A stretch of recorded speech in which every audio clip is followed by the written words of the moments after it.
Cette journée du championnat d'Europe de lutte celtique débute par le serment des lutteurs. Les sportifs jurent qu'ils lutteront en toute loyauté et sans brutalité. Les combats pour le titre de champion d'Europe de lutte celtique peuvent débuter. Certains viennent de loin pour s'affronter. La fédération islandaise, par exemple, fait partie des nations historiques qui pratiquent la lutte celtique.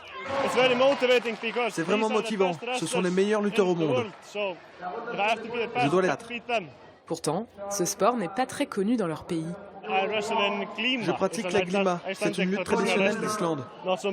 Il n'y a pas autant de monde qui vient voir nos compétitions en Islande. Cette année, le Congo et les États-Unis sont invités pour la première fois.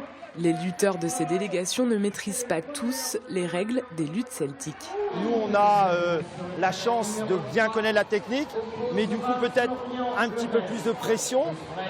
Eux, au contraire, ils ont leur force naturelle développée sur d'autres luttes, mais effectivement, ce sont les règles qui, pour elles, sont les plus dures. Tout comme les Bretons, les Espagnols de la région du Léon ou les Écossais sont bien préparés à cette compétition. Ils essayent d'étendre le championnat d'Europe. Je pense qu'ils vont en changer le nom. Ils essayent d'avoir de plus en plus de pays engagés.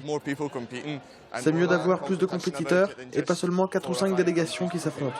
Au programme, ce vendredi, les demi-finales et le début des finales, et ce samedi, les finales par équipe. C'est ça qui va déterminer ce qui, pour toutes ces équipes-là, est le plus important, le titre par équipe, ce que nous on appelle le Graal, aller chercher un titre de champion d'Europe par équipe.